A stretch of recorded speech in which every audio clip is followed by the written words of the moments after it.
Madame, monsieur, bonsoir et bienvenue sur FR3. Vous vous rappelez certainement, il y a une quinzaine de jours à Notre-Dame de Gravenchon, un Marocain était agressé. Hier soir, à l'initiative des syndicats et des partis de gauche, des Verts aussi, des écologistes, un collectif SOS Racisme a été créé à Notre-Dame de Gravenchon.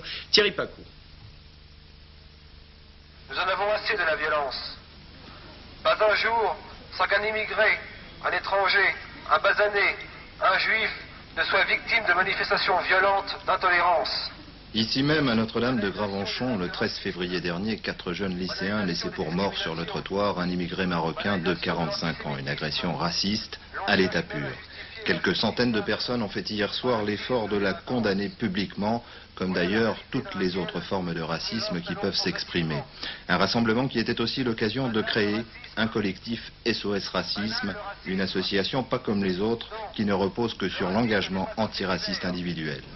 Le racisme, il a toujours été présent. Ce qui se passe en ce moment, c'est que nous, on est persuadés qu'en France, il y a beaucoup moins de racistes que d'antiracistes. Le problème, c'est que dans la conjoncture actuelle, c'est les racistes qui parlent haut et fort. Et nous, ça, on ne peut pas l'admettre, on va combattre. S'il y a plus de 10% d'immigrés à Notre-Dame de Gravenchon, curieusement, ils n'étaient pas très nombreux à participer hier soir à ce rassemblement, comme s'ils ne se sentaient pas vraiment concernés, pire parce qu'ils considèrent peut-être le racisme comme une fatalité. Une opinion qui n'est en tout cas pas partagée par ceux qui avaient décidé de s'afficher sans aucune agressivité antiraciste, de s'afficher et de combattre toute forme de supériorité raciale. Un certain nombre de collègues constatent par exemple que dans des classes de 4e, de 3e ou de LEP, il y a quelques années, quand on traitait du racisme en classe, disons que les racistes, entre guillemets, au potentiel, se taisaient. Aujourd'hui, vous avez sur une classe un quart, un tiers qui dit ouvertement ce qu'elle pense du racisme et qui développe des propos racistes. Je crois avec une certaine outrecuidance, avec beaucoup moins de réserve qu'avant. On peut dire que le boulot a fait marche arrière. Qu'est-ce qui peut se dire précisément ?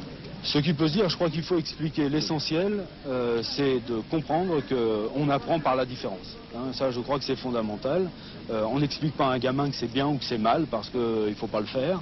On lui explique, grosso modo, que les cultures, les autres comportements, les autres tenues des gens nous apprennent des choses et qu'on s'en enrichit. Au Havre, le 7 mars prochain sera organisée une journée nationale contre le racisme.